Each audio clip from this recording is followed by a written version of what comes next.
Nous sommes ensemble pour 2 heures de direct, 2 heures volées à la nuit pour parler en toute quiétude de tout ce qui fait votre vie. La ligne est ouverte au 39 21. Jeanne et Paul vous y attendent. Et je vous précise, attendez bien de les avoir au 39 21 parce que on a le répondeur, vos messages, mais parfois il se peut que certains de vos messages passent à l'as. Il peut y avoir des petites erreurs de manipulation. Donc, si vous n'êtes pas rappelé, n'hésitez pas à appeler le 39 21 tous les soirs à partir de 22h30. Vous pouvez également nous envoyer vos mails sur le site europe1.fr ainsi que vos SMS au 7 39 21 en les commençant par le mot nuit. C'est Philippe Chartier qui réalise l'émission ce soir. Europe 1, Caroline Dublanche. Bonsoir Brigitte. Bonsoir Caroline. Bonsoir. Alors, vous voulez me parler d'une rencontre que vous avez faite avec un homme sur un site, justement, de rencontre? Oui. Oui. Bah, écoutez, j'ai été mariée pendant 22 ans. Oui. Et puis, j'ai décidé, il y a 4 ans, de me séparer pour reprendre mon souffle. Et puis, voilà. Donc, depuis 4 ans, ça a été un petit peu la traversée du désert. J'ai rencontré des gens entre-temps. Ça n'a pas démarré, puis bon, je me suis dit, j'ai envie de revivre encore une belle histoire, puisque j'avais quand même vécu une belle histoire avant, et donc je me suis inscrite sur site. Sur le site, j'ai rencontré quelqu'un avec qui ça a été très fluide au départ, vraiment. Dès le début, la communication a passé. On s'est beaucoup échangé, et puis donc il y a 2 mois ça. Et puis à la fin du premier mois, je trouvais que comme ça passait bien, je lui ai dit j'ai mon téléphone, aujourd'hui je suis à la maison, si vous voulez vous pouvez m'appeler. Et puis il n'a pas rebondi dessus. Et puis j'ai continué à discuter avec lui. Puis moi, discuter simplement sur Internet, c'est pas suffisant. Surtout que j'ai envie de construire une histoire, quoi. J'ai envie de rencontrer quelqu'un, construire quelque chose, voilà. Et donc simplement sur les échanges sur Internet, c'est pas suffisant. Et puis donc un jour je lui en ai parlé, je lui ai dit que j'aimerais bien qu'il me contacte. Et puis il a éludé un petit peu la question en disant avec humour. Et puis à un autre moment, alors on a eu des discussions. Il accompagne, il voyage beaucoup, il accompagne les groupes, et donc même pendant qu'il était à l'étranger, il m'envoyait des petits mots, et puis les échanges vraiment sont très très beaux. J'ai rarement eu des échanges aussi beaux avec quelqu'un. Il écrit bien. Ah ouais, il écrit super bien. Et puis vraiment, il explique bien sa vie. C'est vraiment au plus juste de lui-même.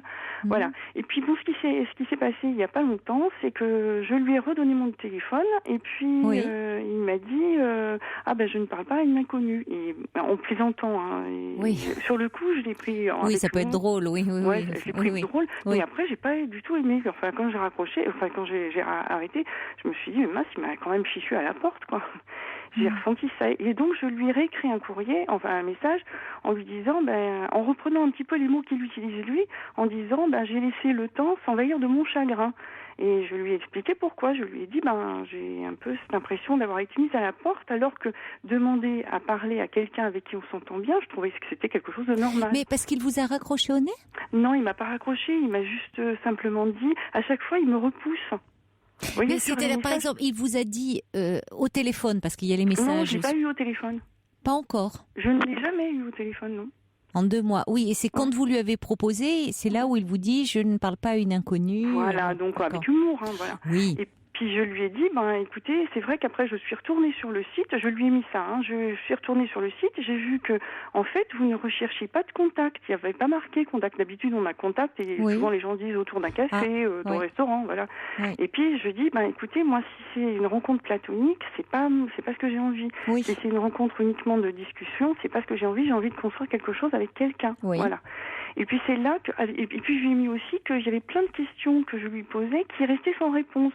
Et sur le coup, je disais, c'est vrai que parfois, on n'a pas trop envie de s'épancher sur Internet, mais il y avait un moment où on peut aller un peu plus loin si on veut que la relation elle aille un peu plus loin. Et puis en fait, ce qu'il a fait, c'est qu'il m'a écrit un super message, mais très très long, très très beau, où il me racontait sa vie, et sa vie est chaotique, avec des gros problèmes. Enfin, dès sa naissance, ça a été problématique, et tout a été problématique. Et il terminait en disant...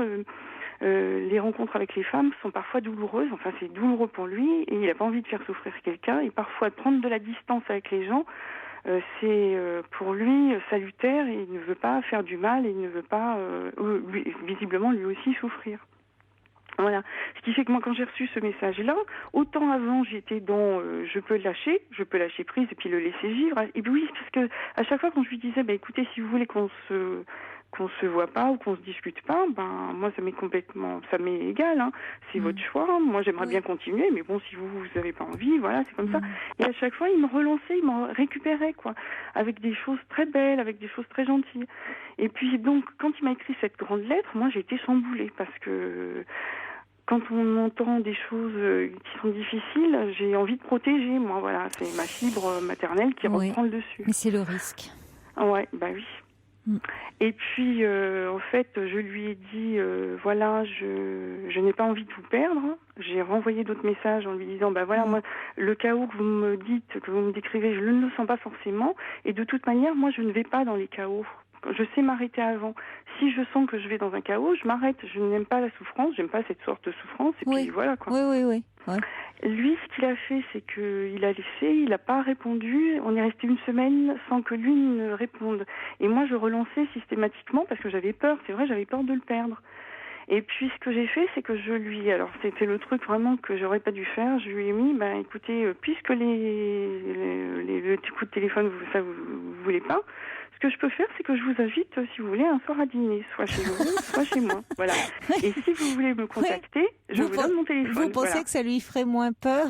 Après tout, pourquoi pas ? Peut-être qu'il y a des gens qui sont pas à l'aise par téléphone et qui seraient plus à l'aise dans le contact direct, oui. Oui, mais alors je sais pas. Mais ce que je voulais faire, c'était reboucler la boucle avec le téléphone. Oui, mais je trouve que vous êtes très claire, très saine dans votre démarche, oui. Et alors ? Et alors, c'est là qu'il m'a écrit une lettre. Je m'y attendais, un message, mais attendais vraiment pas du tout. Moi, je m'attendais à ce qu'il me renvoie un truc plutôt humoristique, comme il avait l'habitude de faire. Oui. Et là, c'était, écoutez, je suis désolée, c'est peut-être très lâche ce que je vais vous dire, mais je ne me reconnais pas dans l'histoire que vous décrivez, je ne me reconnais pas dans ce que vous dites de moi, je ne me reconnais pas, je suis vraiment désolée, mais je ne peux pas continuer, ça serait mentir, voilà. D'accord. Ça s'est arrêté là. Je lui ai réécrit, j'étais vraiment très très chamboulée. Je lui ai réécrit en disant que j'avais envie, malgré tous les échanges qui étaient passés, j'avais envie quand même de continuer à y parler. Il m'a dit de quoi voulez-vous qu'on parle, et puis bon, j'étais tellement mal dans ma tête. Il devenait un peu agressif là. Vous sentez aussi ? Oui. Ouais. Oui. Vous écrire de très longues lettres. Où il parle beaucoup de lui, où il se raconte vraiment dans une intimité, et puis subitement il devient très lapidaire. De quoi voulez-vous qu'on parle, comme s'il s'adressait à une inconnue. C'est agressif. Oui.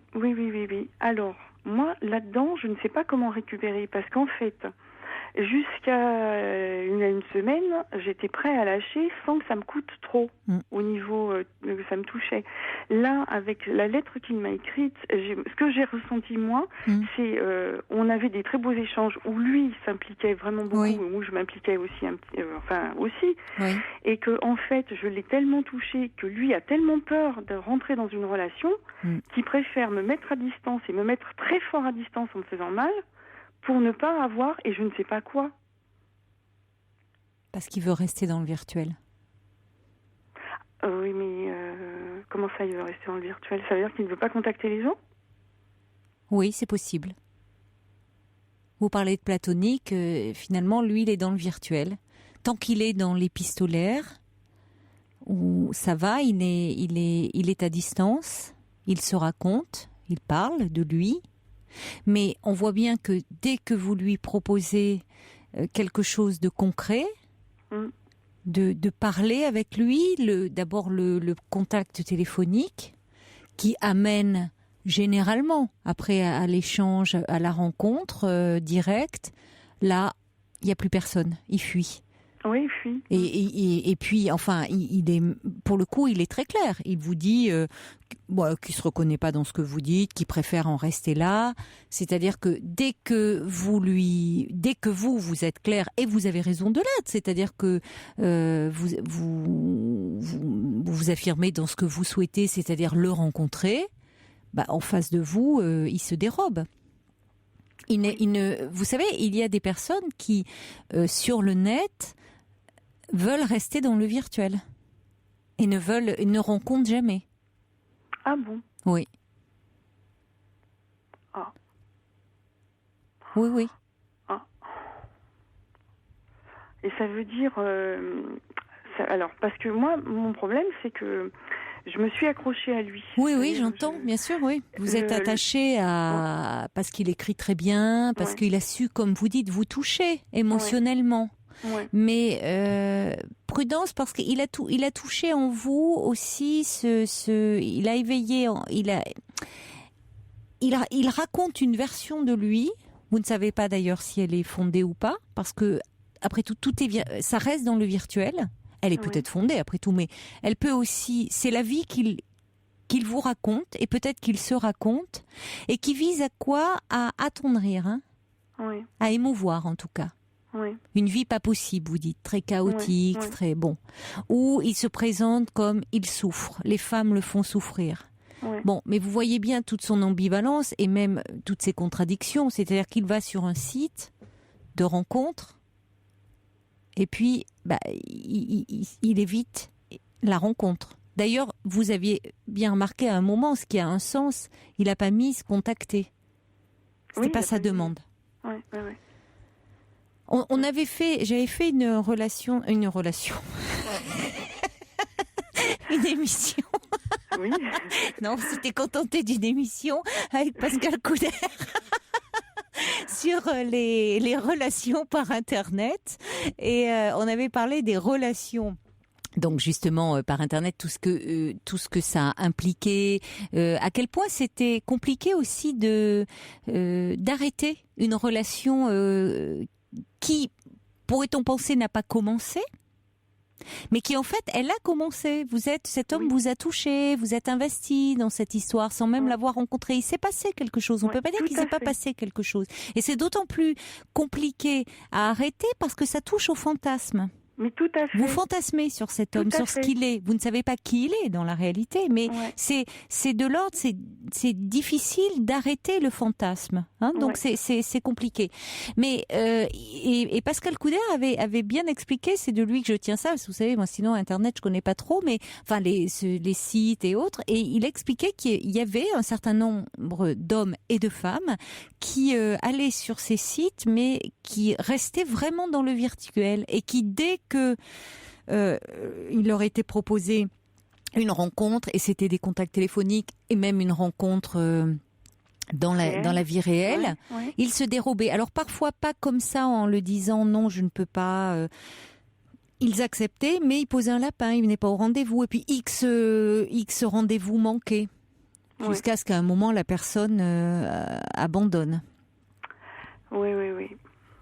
Alors quand même, il y a eu un moment où j'étais alertée parce que j'étais en train on échangeait, et puis d'un coup, alors il était tard, moi il était vers minuit chez nous, et puis lui il était à Pondichéry, il devait être 2 ou 3 heures du matin. Et à un moment, il me dit, j'en peux plus, je n'arrive plus à discuter et tout.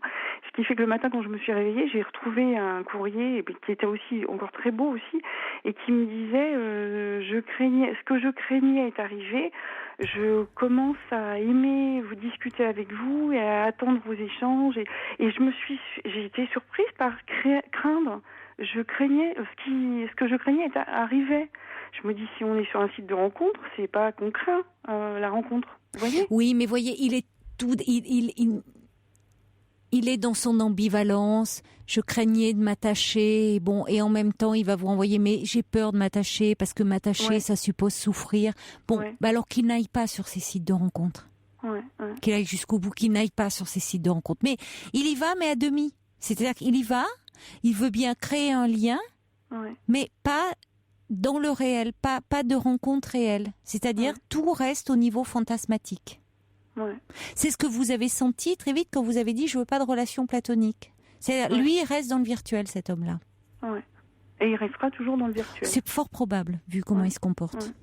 Ça veut dire que si je veux continuer à échanger avec lui et avoir ces beaux courriers et ces beaux échanges, parce que c'est vraiment des beaux échanges, il faut que je me mette dans la tête que de toute façon, il n'y aura pas de contact, il n'y aura pas de suite.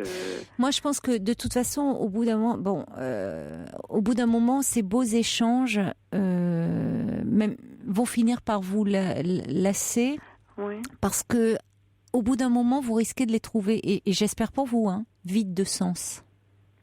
C'est-à-dire que c'est très joli, les mots, c'est beau. Et je comprends que vous vous accrochiez, que vous vous attachiez à quelqu'un qui écrit très bien. Parce que, justement, il joue avec votre désir, il joue avec vos fantasmes. Donc, il vous accroche de cette façon-là. Mais à un moment, quand ça n'entre pas en résonance avec un vécu, on tourne un peu à vide. Vous voyez, il y a quelque chose qui devient... Et je trouve que vous avez une démarche très saine. Vous avez vécu, me dites-vous, une belle histoire d'amour.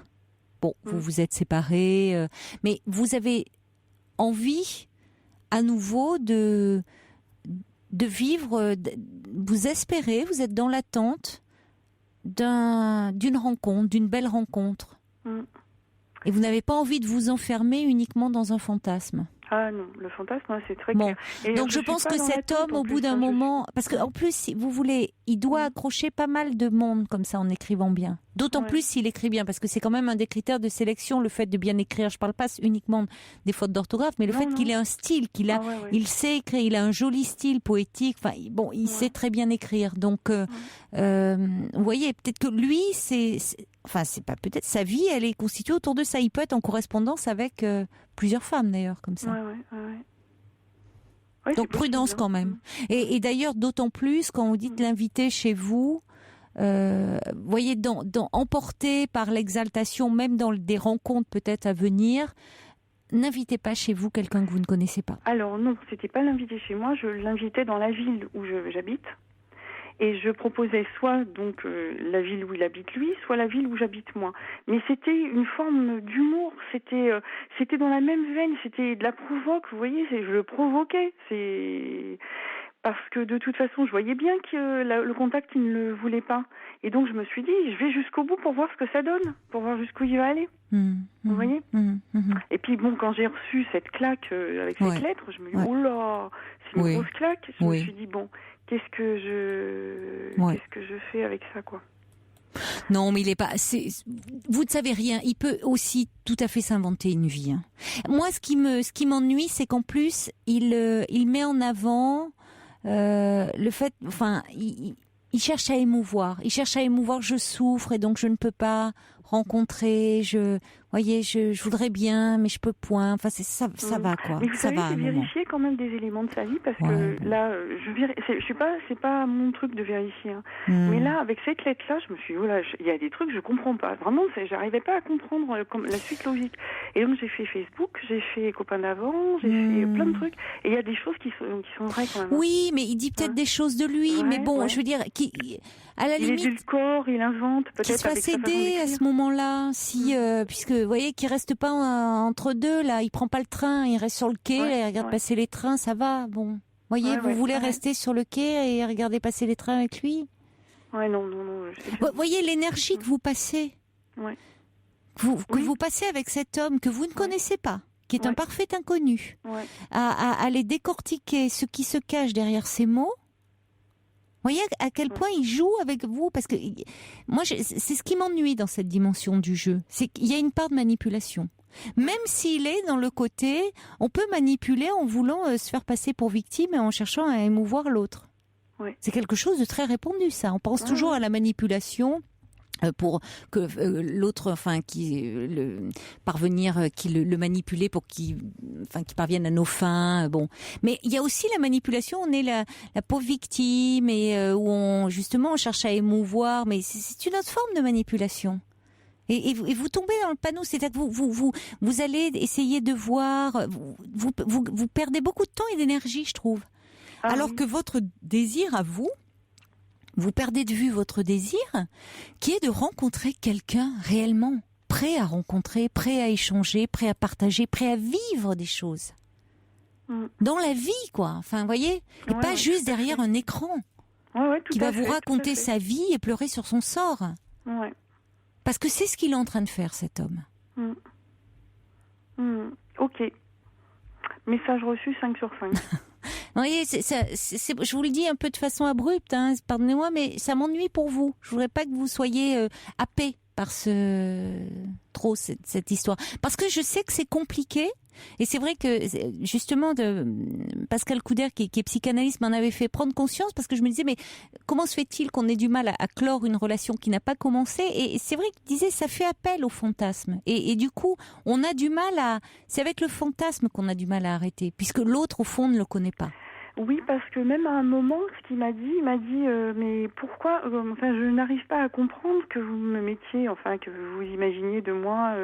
Je lui dis oui, mais je ne peux faire que ça.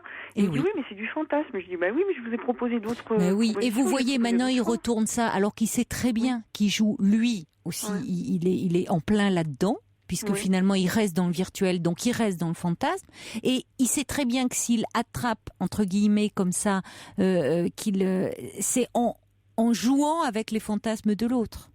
Ouais. Donc il sait très bien ce qu'il fait. Il y a quelque chose d'un peu manipulateur. Ouais, ok. Très Vraiment. Bien.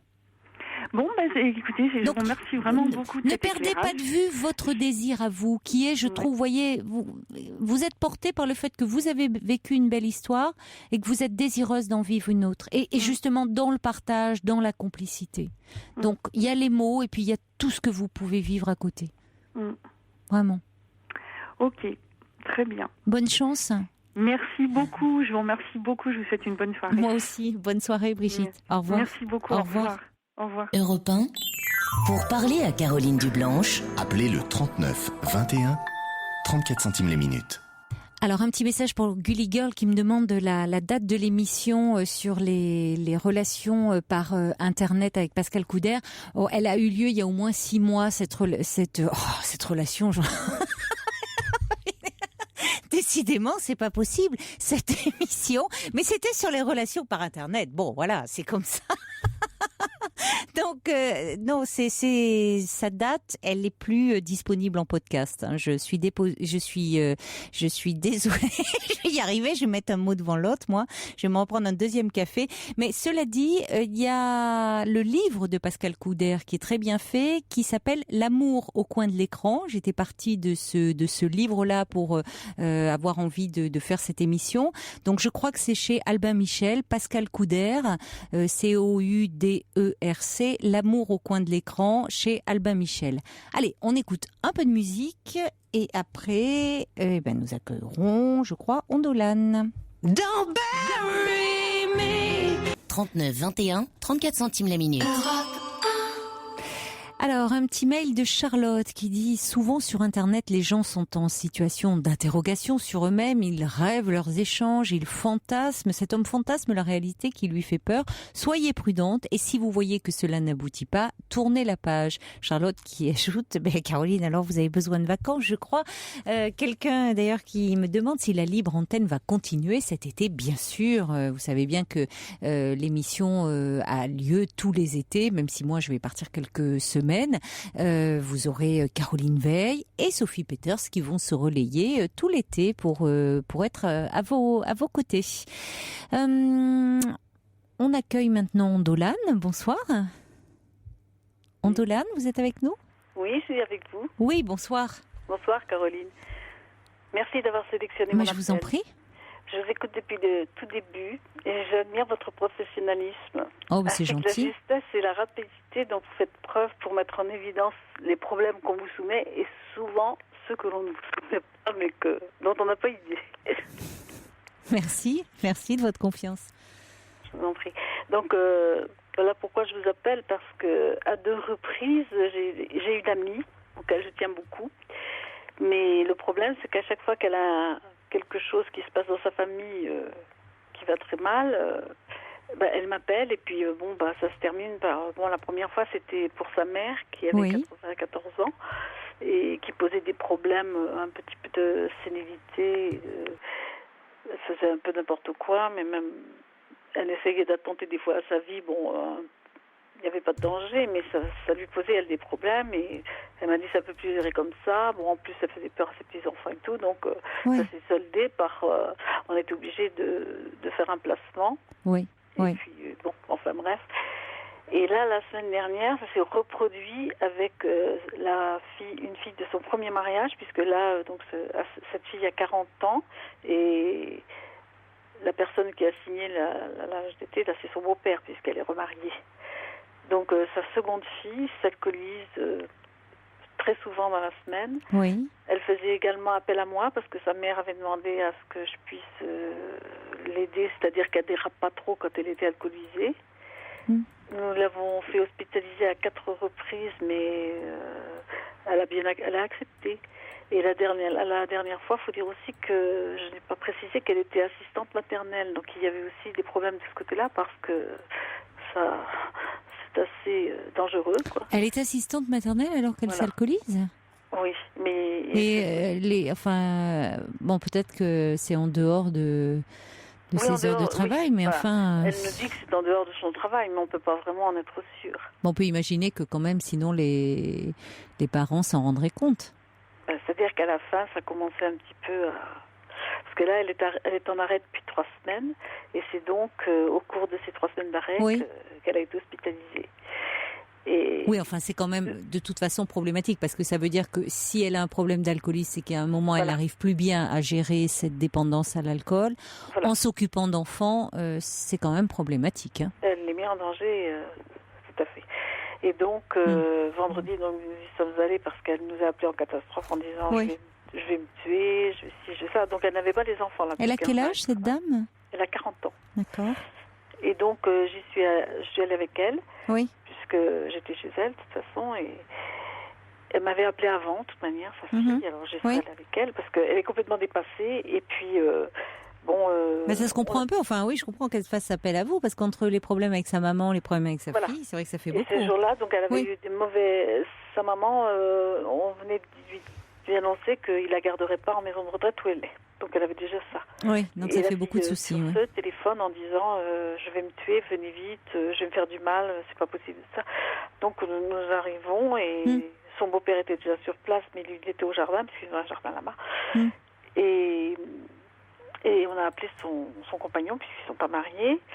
Et là, elle m'a dit fais quelque chose, t'en supplie. Elle était au bord du malaise dans la voiture. Je lui ai dit écoute, je vais m'occuper de l'hôpital encore. Donc j'ai appelé le centre 15, quoi. Et j'ai eu le régulateur et je lui dis, vous d'ailleurs criez et hurlez, je vais me tuer. Tout ça. Alors, je dis, vous entendez, c'est même pas la peine que je vous fasse. Oui. Alors il me dit, je vous envoie une ambulance et puis mais vous la ferez monter parce que vous savez bien qu'on peut pas contraindre quelqu'un à se faire hospitaliser. Oui. Donc évidemment, quand elle a vu l'ambulance, non, il n'en est pas question. Elle s'est enfermée dans sa chambre et elle leur a dit, si vous partez pas, je saute. C'était au premier, sa chambre. Elle était déjà tombée des escaliers 15 jours avant. On l'avait fait hospitaliser pour ça. Mais ils ont essayé de la convaincre, là, parce qu'à ce moment-là... Oui, on a essayé de la convaincre. Bon. Mais alors, pas question. Donc, elle n'a pas voulu. Et... Vous n'avez pas fait appel au médecin pour un peu la raisonner Non, parce que alors son beau-père a dit, je vais signer un HDT.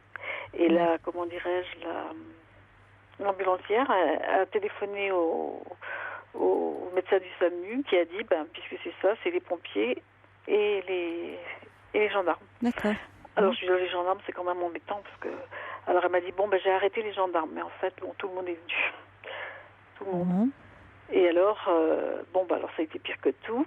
Donc elle a été hospitalisée en HDT là-bas pour 6 jours. Elle sort demain.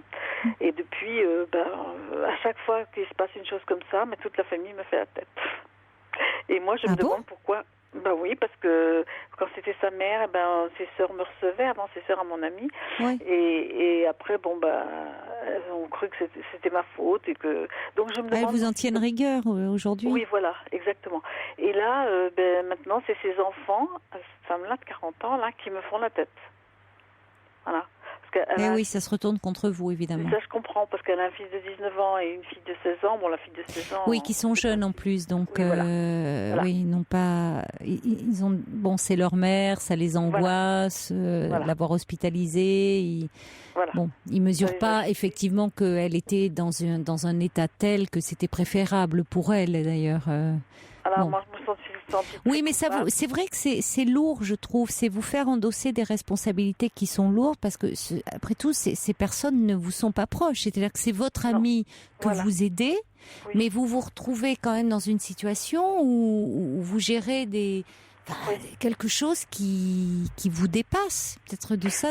Votre amie, elle a personne sur qui elle pourrait s'appuyer, puisque vous me dites, par exemple, vous me parlez de ses sœurs qui après vous en voulez par rapport à l'hospitalisation de la mère.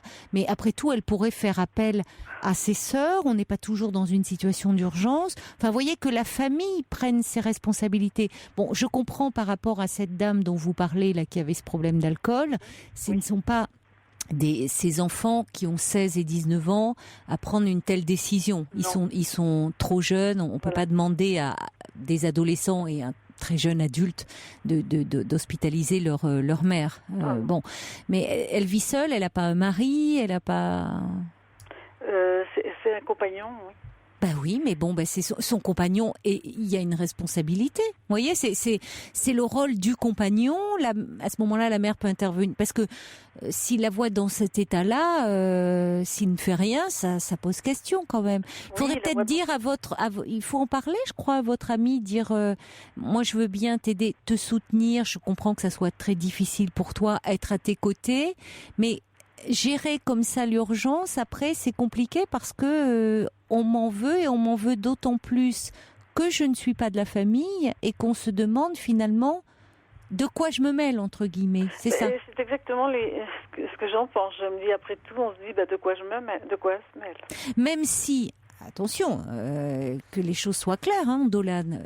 Vous vous en mêlez parce que votre ami vous demande de vous en mêler. Vous n'arrivez pas là comme ça. Non. Et puis dans les faits, si ces personnes ont été hospitalisées, c'est bien parce que leur état le nécessitait. Vous imaginez bien, c'est pas parce que c'est pas vous qui demandez, c'est pas un abus que vous commettez. C'est bien parce que la situation et votre amie a fait appel à vous parce qu'il y avait une réelle situation d'urgence, qu'elle était très désemparée et que vous avez eu la gentillesse d'accepter justement parce que l'amitié pour vous c'est quelque chose qui compte et que vous étiez présente et que malheureusement, après oui les gens peuvent vous en tenir ombrage parce que au motif aussi que vous n'êtes pas de la famille et que donc ça ne vous regarde pas. Vous voyez, il faudrait peut-être parce que justement votre ami ne vous défend pas assez après, c'est-à-dire en disant oui, j'ai demandé à mon ami d'intervenir parce qu'à ce moment-là, dans ce contexte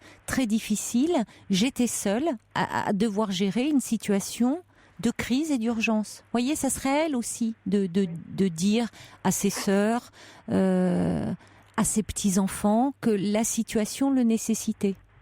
Oui, mais ses sœurs, par exemple, elles sont dans le déni. Elles disent que sa mère est normale. Voilà. Bon.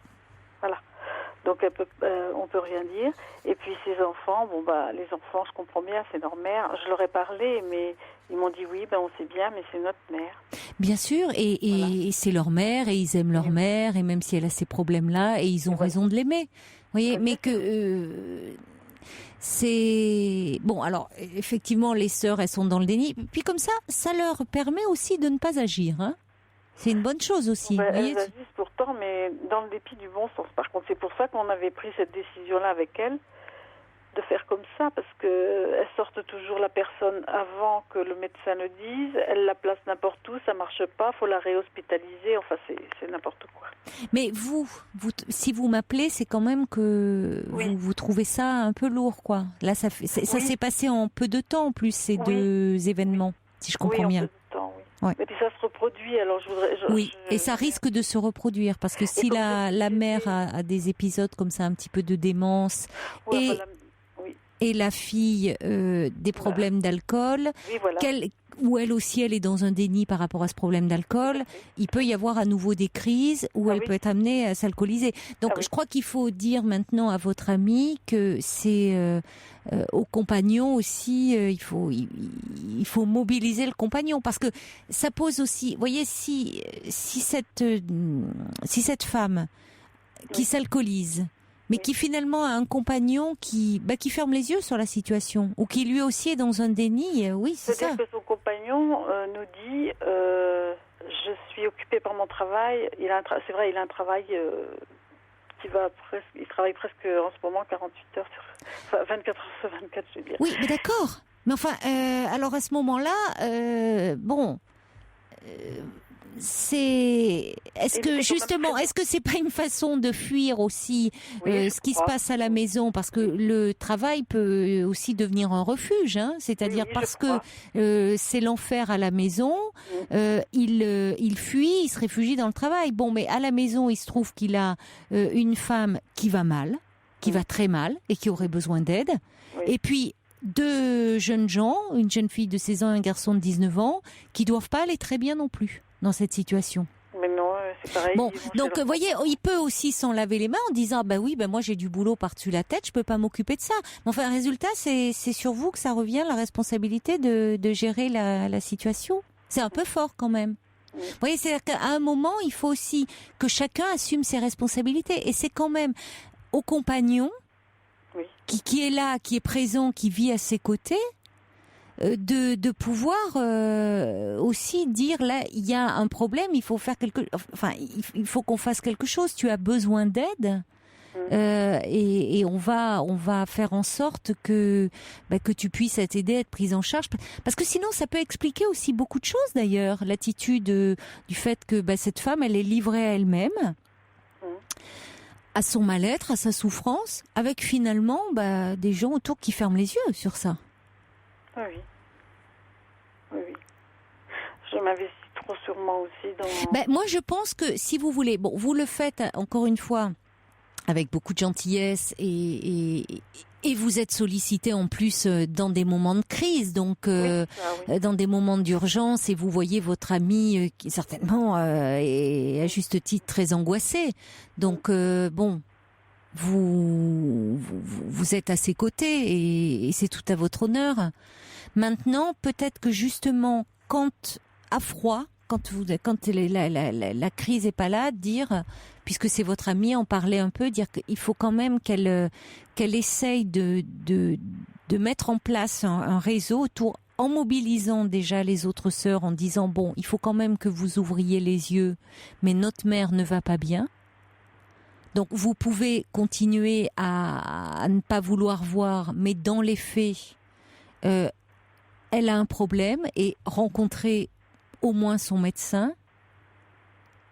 Vous verrez qu'il vous explique, enfin qu'elle essaye aussi, parce que c'est lourd aussi pour elle de gérer ça. On voit bien que c'est lourd, d'ailleurs elle fait appel à vous.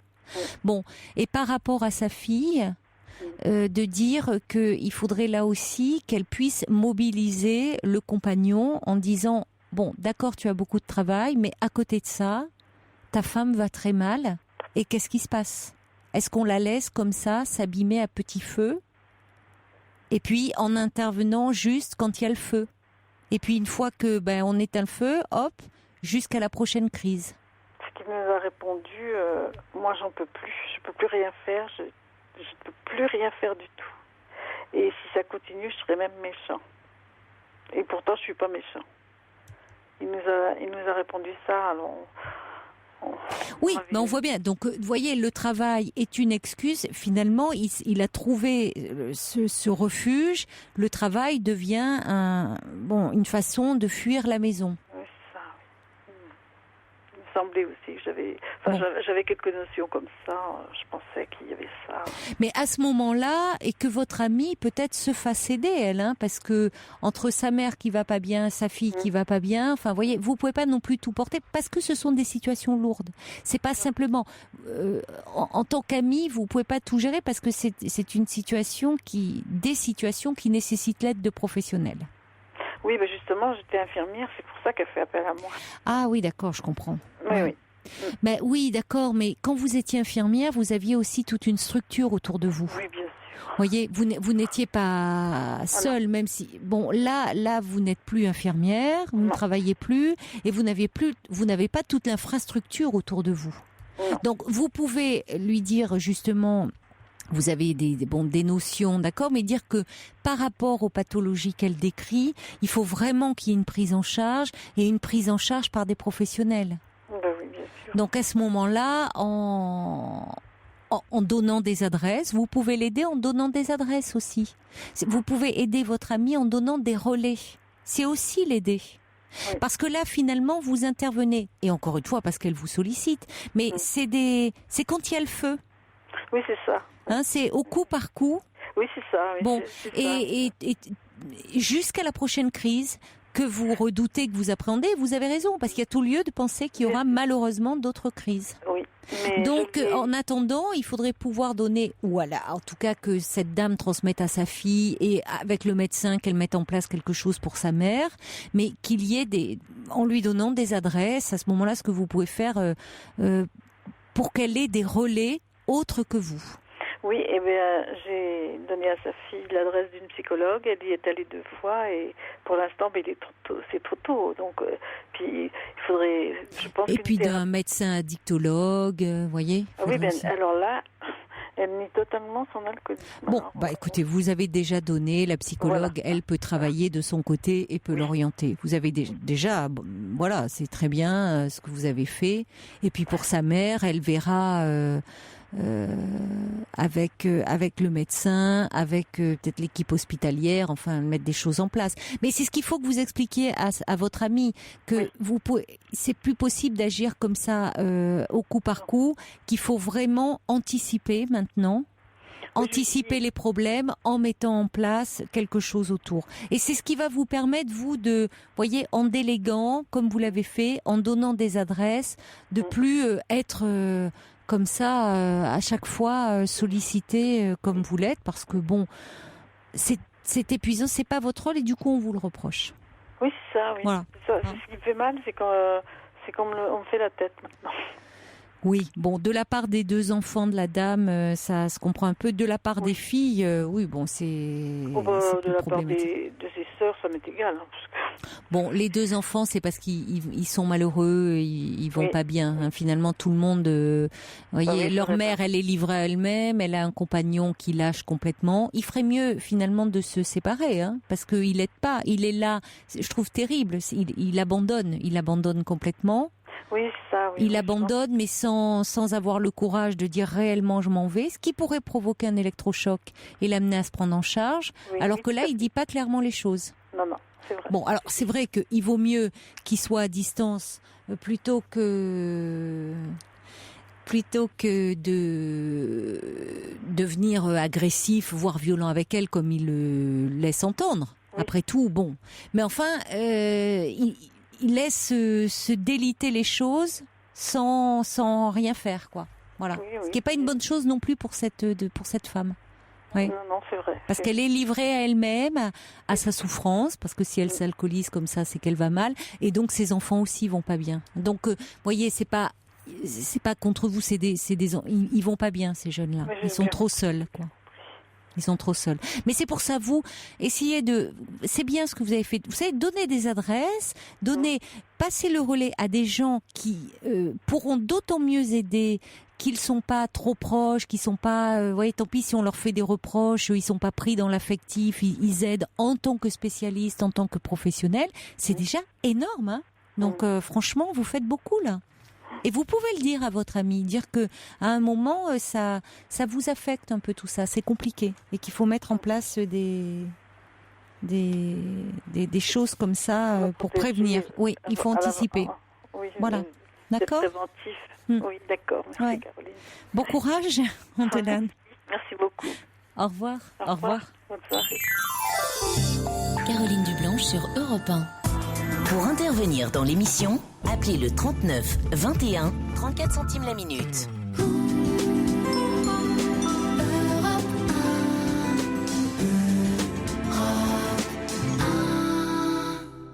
Bonsoir Michel.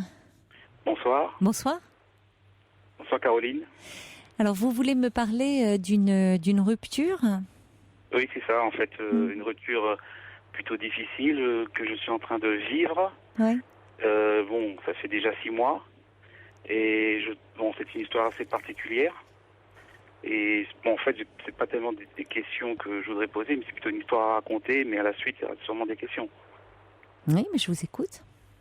Alors, en gros, faut dire que déjà, j'ai 50 ans. Oui. Et si vous voulez, dans ma vie, j'ai rencontré beaucoup de relations sentimentales, on va dire. Et en fait, elles ont tous été terminées par, on va dire, des échecs, pour des raisons, parce que j'étais, attiré vers des filles plutôt beaucoup plus jeunes que moi. Et en fait, à terme, ça pouvait pas passer, quoi. De beaucoup plus jeunes, vraiment ? Oui. 15 ans. Oui. Oui, une quinzaine d'années, voire 20 ans. D'accord. Et donc, si vous voulez, au bout d'un moment, évidemment, ces demoiselles prenaient leur envol pour connaître la vie, n'est-ce pas ? J'étais, on va dire, un petit peu leur mentor. Ou alors, c'était des relations avec des étrangères. Donc, étrangères, évidemment, très difficiles, avec l'éloignement, etc. Donc, voilà. Donc, j'en parle parce que, ça peut expliquer certaines choses. Et puis, avant de rencontrer la personne en question, je venais justement de subir une autre rupture sentimentale avec une jeune fille. Et donc, j'étais plutôt dans un état plus ou moins dépressif, quoi, on va dire. Donc ensuite, si vous voulez, j'ai rencontré cette personne-là, mais en fait, je l'ai rencontrée par le biais d'une annonce. Mais honnêtement, c'était plutôt pour une aventure. En fait, voilà, au départ, c'était une aventure. Parce que déjà, moi à l'époque, j'avais 40 ans, elle avait 37 ans, et je faisais un blocage psychologique sur les femmes, disons, qui avaient presque mon âge. Et il fallait, si vous voulez, qu'il y ait une différence, disons au moins de 10 ans, si vous voulez. C'était dans ma tête, quoi, disons. Et puis donc, comme c'était pour une aventure, c'était pas très important. Donc cette femme-là, à l'époque, avait 37 ans, avec 2 enfants. Et donc, je l'ai rencontrée au bout seulement de 1 mois. On a eu des conversations au téléphone, etc. Puis au bout d'1 mois, je l'ai rencontrée. Et puis finalement, on a eu une relation ensemble. Mais pour moi, au départ, si vous voulez, c'était une relation qui pouvait pas durer. Parce que déjà, physiquement, si vous voulez, elle correspondait pas exactement à mes critères. Parce que, j'avais, comme les filles avec qui je sortais, c'était plutôt des filles un petit peu sexy, elles s'habillaient plutôt sexy, jeunes, etc. Et elle était toujours en pantalon.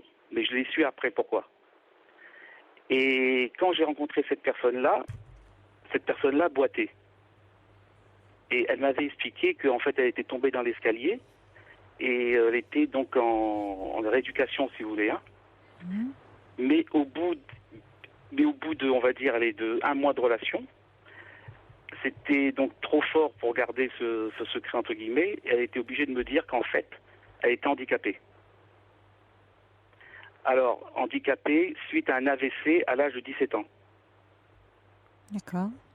Et moi, si vous voulez, quand elle m'a dit ça, c'était encore une autre étape à franchir, parce que déjà au départ, le terrain n'était pas favorable, déjà à une relation comme je voulais, mais en plus elle m'annonce qu'elle est handicapée, et là, j'ai une certaine culpabilité, parce que je me dis, si je casse maintenant, elle va croire que voilà, c'est à cause de son handicap. Et finalement, je reste avec elle, et bizarrement, c'est pour ça que la vie des fois c'est étrange, bizarrement, figurez-vous que, quand je voulais me séparer d'elle, j'y arrivais pas. Il y avait quelque chose qui me retenait en elle, et j'ai essayé d'analyser, et je pense qu'elle avait une certaine sérénité, une certaine douceur, et en fait, elle était très maternelle, parce qu'elle avait donc ses 2 enfants, c'était vraiment une mère poule, et j'étais en fait capté par cette sérénité, cette douceur. Et donc, quand je voulais lui annoncer une rupture, j'étais bloqué, j'y arrivais pas, quoi. Et finalement, je suis resté avec elle, et cette histoire a duré 9 ans. Oui, en effet, une longue histoire. 9 ans, ouais, 9 ans. Et c'est elle qui est partie ou c'est vous qui avez rompu Non, c'est elle qui est partie. D'accord. Pour quelle raison est-elle partie? Pour des raisons d'une manière générale, elle dit que je l'ai délaissé, quoi. Je l'ai délaissé. Ouais. Et en fait, si vous voulez, au départ, je vous dis franchement, pour moi, c'était pas du tout évident d'accepter son handicap. J'ai bien compris, parce que vous étiez quelqu'un où l'apparence physique comptait énormément. Vous aviez des critères très très précis. Il fallait déjà qu'elle soit plus jeune. Enfin, il fallait déjà quelqu'un qui vous flatte beaucoup. Il vous fallait une jeune femme, un peu un trophée à vos bras. Je trouve que cette jeune femme vous a permis un peu développer un peu votre humanité. Là où auparavant, vous étiez beaucoup dans le jugement extérieur, quoi. L'apparence est tout pris. Oui, c'est ça, c'est vrai, parce que c'est un petit peu ça, ouais, c'est vrai.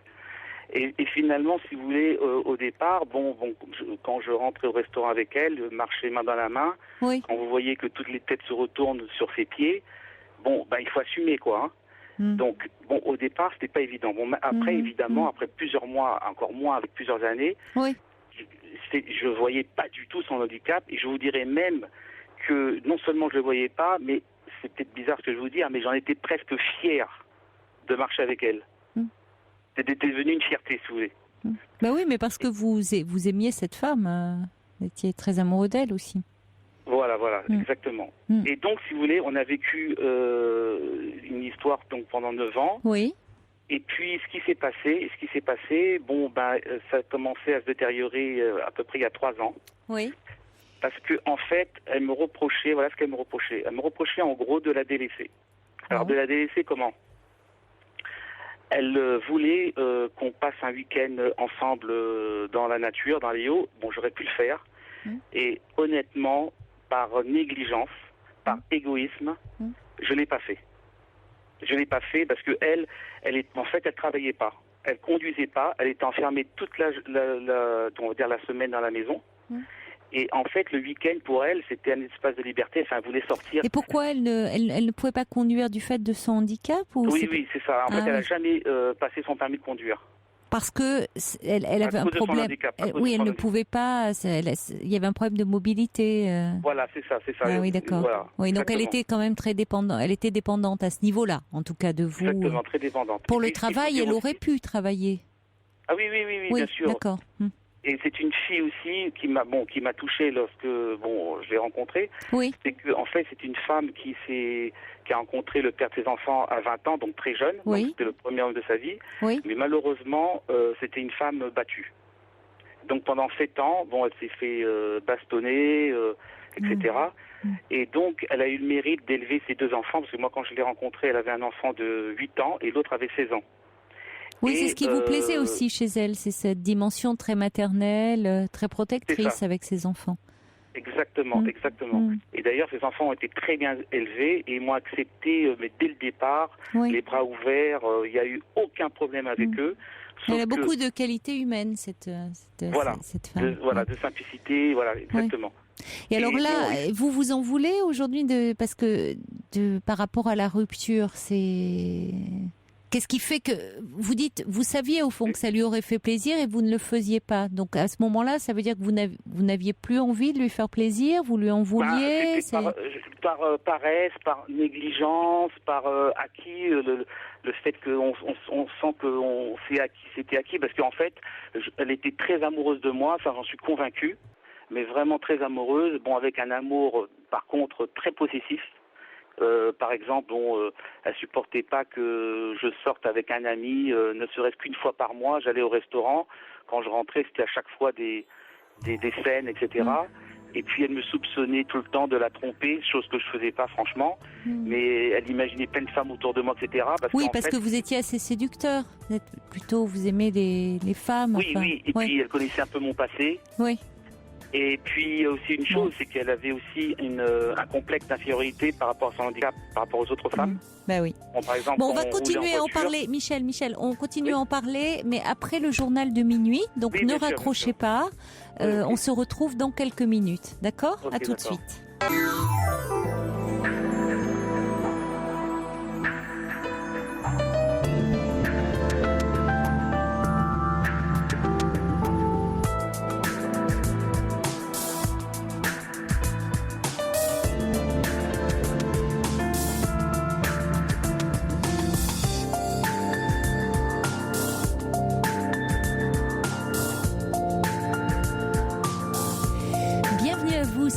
rejoignez maintenant sur Europe 1, cette émission est la vôtre. Vous pouvez y parler de vous en toute liberté et sans tabou en appelant le 39 21.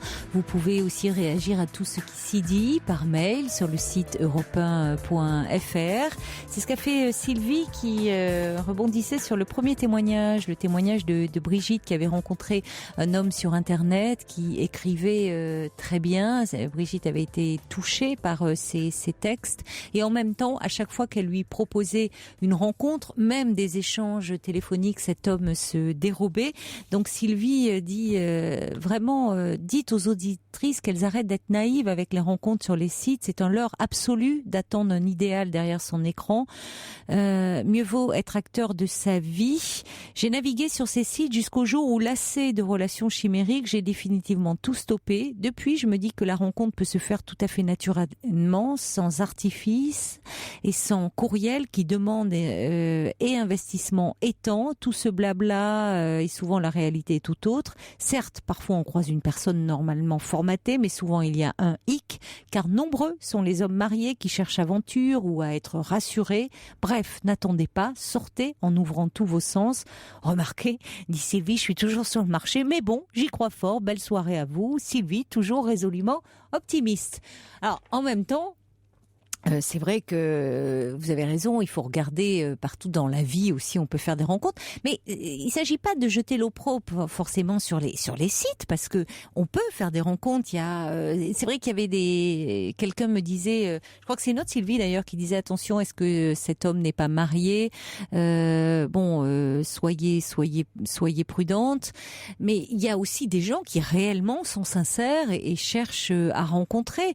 Il y a aussi quelqu'un qui me disait il y a beaucoup d'imposteurs sur le net qui inventent, il peut y avoir des faux profils, il y a des gens, comme je le disais, qui fantasment et qui sont uniquement dans le virtuel. Donc, bon, pas facile de s'y retrouver et de faire le tri, mais ça ne veut pas dire qu'il faut jeter tout en bloc, je crois. Voilà, il faut simplement être prudente et être prudent et rencontrer assez rapidement, et si on voit que la personne se dérobe, franchement, laissez tomber. Allez, on va retrouver Michel. Donc Michel, vous nous parliez avant le journal de minuit donc d'une rencontre que vous avez fait. Au départ, vous vous disiez que ça ne serait pas possible parce que vous aviez des critères très précis. Il fallait que la femme soit beaucoup plus jeune que vous, qu'elle soit très séduisante, très sexy. Et là, vous avez rencontré une jeune femme, mais qui avait un léger handicap résultant d'un AVC à l'âge de 17 ans. Et vous êtes tombé très amoureux d'elle. Vous êtes resté au point de rester 9 ans avec elle. Simplement, la relation, elle a fini par vous quitter parce que vous la délaissiez. Voilà. Alors finalement, vous avez du mal avec cette rupture. Qu'est-ce qui se passe ? Alors en fait, ce qui se passe, c'est que en fait, si vous voulez, d'ailleurs, on va rejoindre les sites internet. C'est que ça fait 3 ans que on est séparés un petit peu. On vit dans la même maison, mais le soir, je suis dans mon bureau, elle est devant la télé, etc. Enfin bref, elle se sentait abandonnée. Voilà, elle me disait que elle avait l'impression d'être un meuble dans la maison. Et puis ce qui s'est passé, c'est que son fils est parti en métropole, et là, elle s'est acheté un ordinateur. Elle s'est acheté un portable, un ordinateur. Et donc, elle discutait avec son fils, etc. Et là, elle a découvert les sites de rencontres. Elle a découvert le chat. Et donc, je me suis aperçu, bon, bien qu'elle niait, qu'en fait, tous les soirs, dans sa chambre, enfin, mon bureau est en face, elle chattait avec des inconnus. Alors, je ne dis pas que c'était des conversations érotiques ou chaudes, hein, c'est pas du tout. Hein. En tout cas, elle conversait, voilà. Et puis, bien sûr, elle le niait. Et ce qui s'est passé, ça a duré pendant des mois comme ça. Donc je laissais faire, mais parce que je me disais c'est peut-être sa seule entre guillemets son seul plaisir. Donc je lui laissais. Mais bon, si j'avais su, j'aurais dû couper Internet en fait. Non, je pense pas. Le problème, il est pas là, Michel. Vous le dites vous-même. Vous reconnaissiez que à ce moment-là, pour vous, c'était de l'acquis. que cette femme, ça y est, c'est bon. Comme malheureusement, souvent on dit, on n'a plus à entretenir la flamme, la relation. On pense que ça y est, on est sur des rails, que tout roule et qu'on n'a plus rien à faire. Or, l'amour, c'est comme le reste et encore plus, ça s'entretient.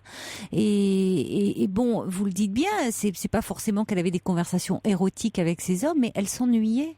Elle se sentait délaissée et elle avait besoin d'exister un peu, d'autant plus si elle n'avait pas, elle, d'activité en dehors, professionnelle, ou qu'elle pouvait pas se déplacer. Bon, donc c'était pas tant couper Internet, c'était peut-être à ce moment-là réaliser qu'il fallait davantage à nouveau vous intéresser à elle. Bon, aujourd'hui c'est comme ça. Qu'est-ce qui fait que vous ressassez comme ça? Parce que ça fait donc 3 ans maintenant que vous êtes séparés. Voilà, pour qu'on en vienne un peu au fait, c'est-à-dire, ça fait 6 mois que vous êtes séparés. Ça fait 6 mois. D'accord. En fait, bon. Ce qui s'est passé, alors qu'on en vienne à ce que vous vivez maintenant. Oui, mais alors ce qui s'est passé, elle est partie, c'est-à-dire qu'on s'est engueulé parce que j'ai voulu casser son portable un soir, parce que c'est la goutte d'eau qui a fait déborder le vase. Bon, on s'est engueulé, j'ai voulu casser son portable, et il y a eu un petit peu de violence, mais bon, je l'ai pas frappé, attention. Et 5 jours après, elle est partie. Elle est partie chez des amis pendant 3 semaines. Elle a refusé de me parler la première semaine, et après au téléphone, les conversations que j'avais avec elle, c'était que des reproches. Oui, t'as pas vie de famille, tu rentres tard le soir, je mange toute seule avec mon fils, on n'a pas de week-end, etc., etc. Et puis, au bout de 3 semaines, elle est revenue à la maison, et là, quand elle est revenue, si vous voulez, eh bien, pendant 3 mois, elle est restée 3 mois à la maison, il y avait plus, elle refusait tout rapport physique avec moi. Donc c'était stop, quoi. Et quand je lui posais des questions, elle me disait non, qu'elle avait un blocage, qu'il fallait lui laisser du temps, etc., etc. Mais à mon avis, elle avait un appartement en fait, et elle attendait de récupérer son appartement. Certainement, puisqu'aujourd'hui elle est partie au final. Voilà. Et donc, si vous voulez, quand j'ai vu qu'elle était vraiment décidée, j'ai dit au locataire de partir. Bon, il a mis 3 mois pour partir. Et si vous voulez, on a vécu pendant 3 mois comme des amis. C'est-à-dire qu'on dormait ensemble, mais il n'y avait aucune tension entre nous. C'était tout à fait normal. Sauf qu'il n'y avait plus de contact physique. Et puis, ce qui s'est passé, c'est que moi, j'y croyais pas vraiment. Je me disais, bon, elle va partir dans son appartement, mais après, elle va me dire de revenir, de venir la rejoindre, si vous voulez. Et j'ai fait son déménagement avec son fils. Je lui ai donné des meubles, parce que son appartement était vide. Donc les meubles de la maison, elle a pris ce qu'elle voulait, il n'y avait aucun problème. Et ce qui s'est passé, et c'est ça qui m'a mis dans un état de choc, en fait, c'est que quand elle est rentrée dans son appartement, eh bien, elle a coupé les ponts du jour au lendemain.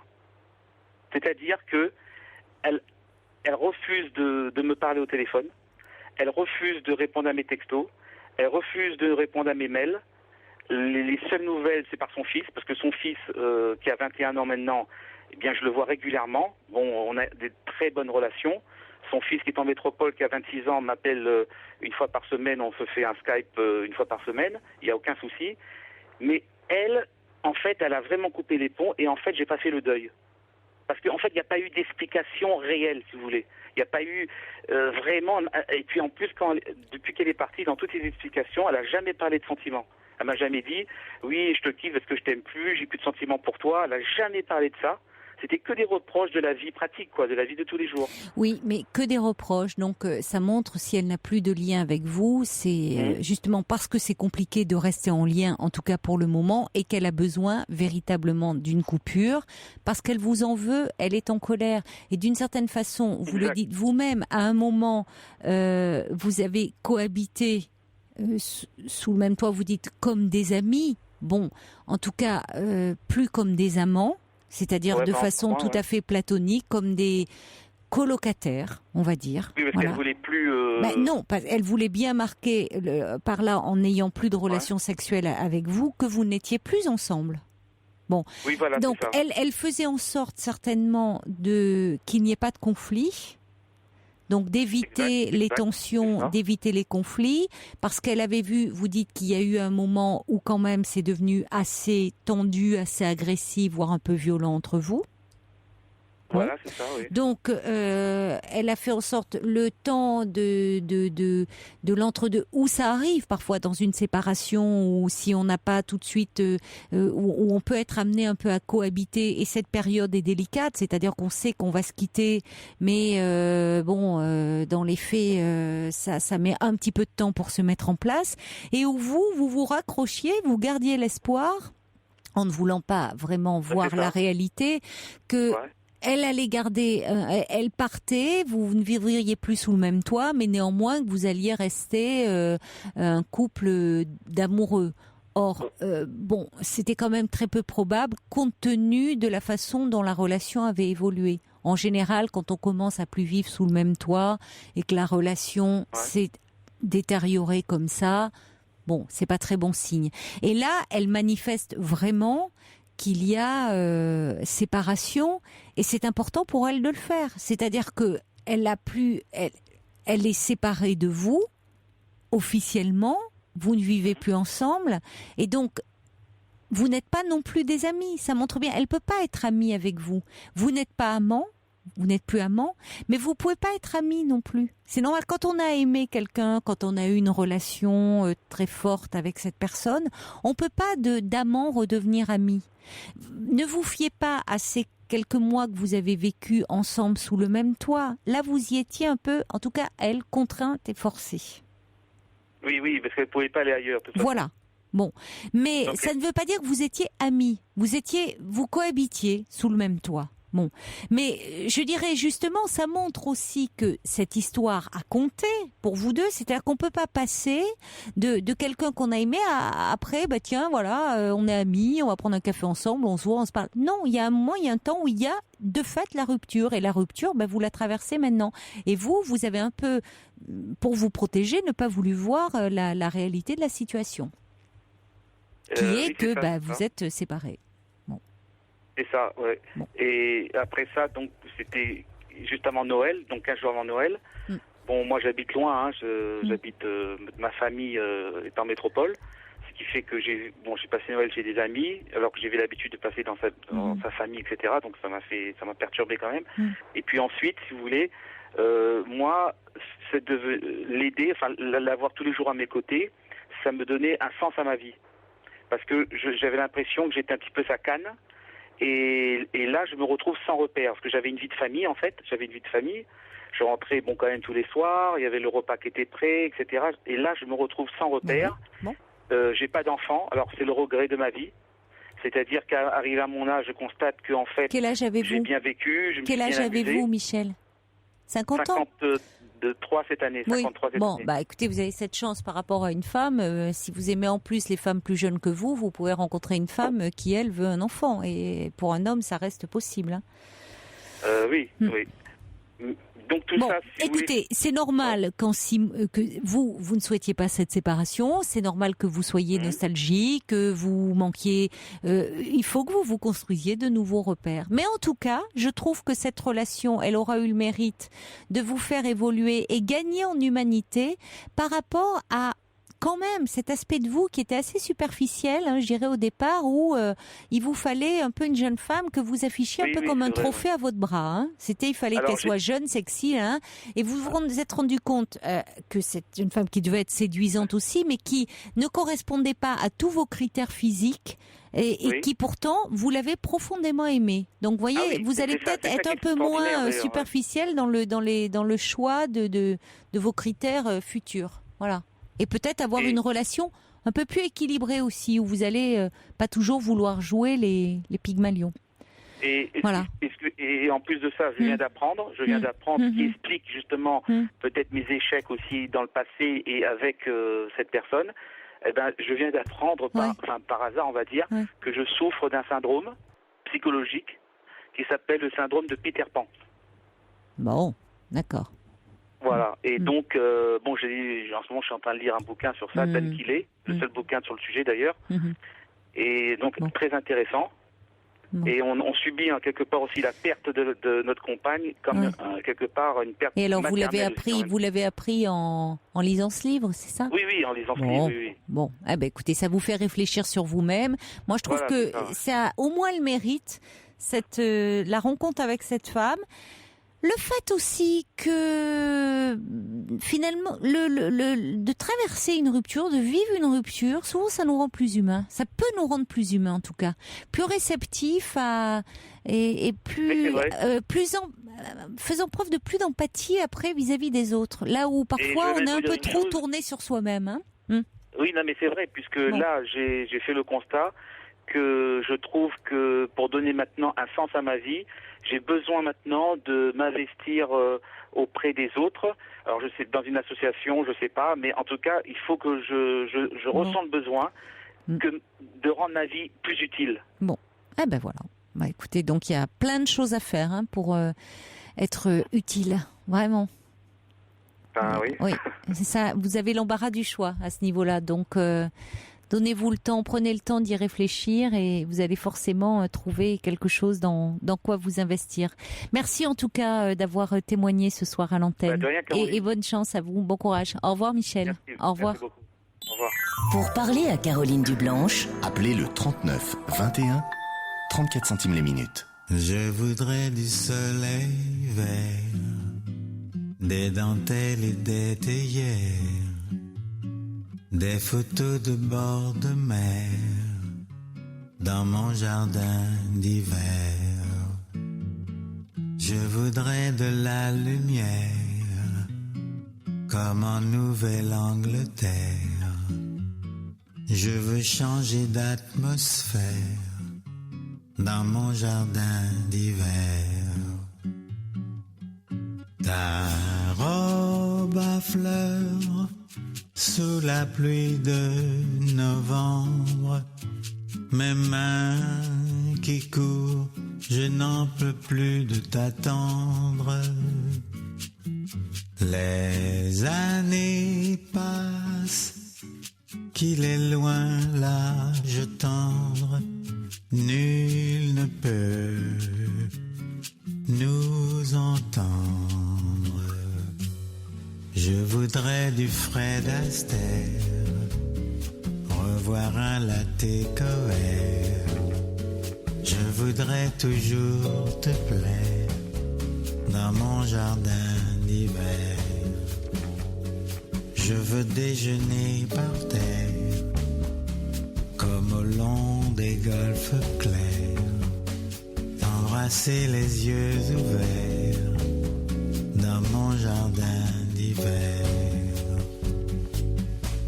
Ta robe à fleurs sous la pluie de novembre, mes mains qui courent, je n'en peux plus de t'attendre. Les années passent, qu'il est loin l'âge tendre, nul ne peut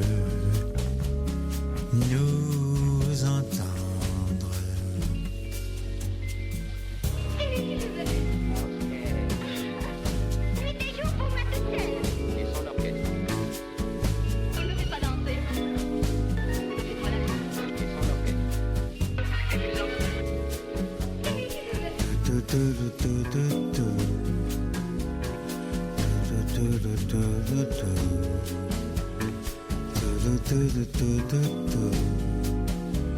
Dans mon jardin d'hiver.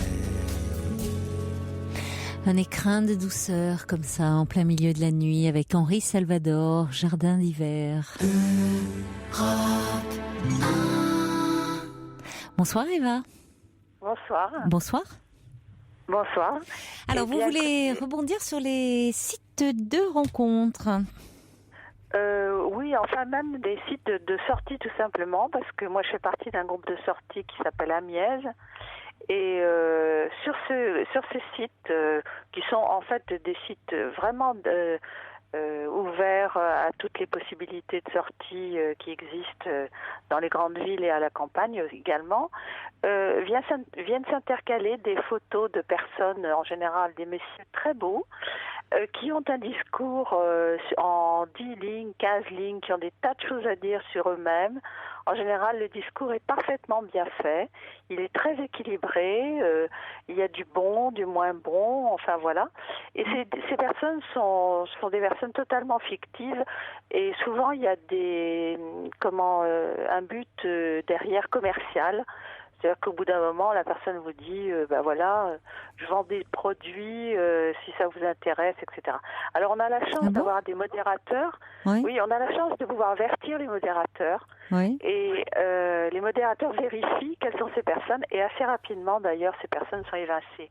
Voilà. Alors, donc, ça, Mais c'est de la publicité, alors ? Alors, c'est-à-dire que la personne se présente sous un jour pour faire connaissance au départ. Avec vous, elle ne dit pas du tout qu'elle a un autre point de vue. Donc, si vous voulez, vous pouvez échanger pendant des heures et des heures sur qu'est-ce que vous faites, etc. Donc, si vous voulez, ça donne une fausse information. Et puis, sur le fond, après, la personne vous amène tout doucement à ce qu'elle fait. Voilà. Donc ça, c'est pour les sites de sortie, vous voyez. Et quant aux sites de rencontres, alors il y a quelques années, j'avais participé à ce genre de choses et j'avais des dialogues aussi qui n'en finissaient pas avec certaines personnes. Et puis au moment où effectivement il s'agissait de rencontrer, de proposer même un rendez-vous téléphonique simplement, là la personne se dérobait et moi j'écrivais « Je vous remercie, vous n'existez pas » et la personne me répondait mais si, bien sûr j'existe, etc. Et donc en fait c'était une façon de fidéliser les personnes sur le site et de faire qu'elles continuent, si vous voulez, en fait à fantasmer ce que vous avez évoqué tout à l'heure. Et l'idée du fantasme étant bien entendu de poursuivre un objet vraiment totalement déconnecté de la réalité. Voilà, donc ce que vous avez dit parfaitement bien d'ailleurs. Oui, mais si vous voulez, moi je pensais ceux qui restaient dans le virtuel et qui restaient dans le fantasme, c'était des gens qui réellement s'inscrivaient et qui étaient quand même dans quelque chose de, pas d'une rencontre, puisqu'ils savent parfois même en s'inscrivant qu'ils vont pas rencontrer, mais qui ont quand même ce désir d'être dans une relation, même si elle reste virtuelle. Alors que là, vous semblez dire, j'ai pas bien compris, c'est quoi? C'est des commerciaux? C'est des gens qui ont quelque chose à vendre? Dans le premier cas, ce sont des commerciaux la plupart du temps. Oui. Et dans le deuxième cas, moi, ce que j'ai expérimenté, c'est que ce sont des personnes qui fidélisent, visiblement, qui fidélisaient de la clientèle, enfin dans la manière de faire. Et si vous voulez, dès que vous vouliez aller plus loin, c'était absolument impossible. Et ce n'était pas vos critères qui ne leur correspondait pas, parce que le discours était pareil, un discours extrêmement bien peaufiné. Et c'est ce qui m'a alerté quand la personne en a parlé tout à l'heure, quand elle disait que c'était très équilibré, qu'on lui promettait des choses, etc. Puis d'un seul coup, ça passe à mais non, on ne se connaît pas, etc. Et j'ai tout à fait repensé à ce genre de choses qui m'étaient arrivées, mais moi très rapidement, je zappais, ça m'intéressait pas. Et puis après, j'ai abandonné totalement ce genre de choses parce que j'ai trouvé ça parfaitement hors du réel et je trouvais qu'on pouvait rester des heures devant un écran sans voir la vie autour de soi. Donc ça ne m'intéressait pas et je suis passée à autre chose. Voilà, je suis passée à des et par rapport aux commerciaux et autres, les modérateurs normalement devraient faire leur travail par rapport à ça. Oui, mais par rapport à ce qui concerne les sorties, les modérateurs interviennent et très vite c'est supprimé. Que par rapport à des sites de rencontres, visiblement, ça n'est pas supprimé et peut-être même c'est encouragé du moment qu'il continue à y avoir du monde qui y croit. En fait, parce que la question c'est quand même y croire ou pas. Voilà.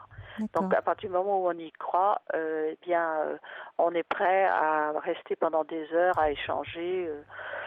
C'est très très difficile de faire la part des choses et je pense qu'il y a aussi une part d'intuition et qu'il faut peut-être pas se laisser mener par son rêve en fait. Et oui, c'est ça. Et voilà. C'est la difficulté parfois, bien sûr. Ouais. Voilà. Bon. Mais après, on a le droit de rêver. Et oui, heureusement. Que ça n'empiète pas trop, que ça ne ferme pas trop d'autres portes, quoi. Que ça devienne pas trop aliénant, en tout cas. Voilà, qu'on et s'enferme. que l'espoir ne tue pas les gens à petit feu, en fait. Voilà. Bon, ça, c'est mon point de vue. Oui, il y a une part de rêve, parce que c'est comme dans la vie réelle, quand on rencontre quelqu'un, on fantasme aussi, on projette plein de choses sur cette personne que l'on rencontre, mais au moins on la rencontre et on peut, au fur et à mesure de la rencontre, voir si entre nos fantasmes et la réalité de la personne, il y a une certaine concordance, alors que derrière un écran, on peut réellement s'enfermer dans un fantasme, de façon presque un peu obsessionnelle.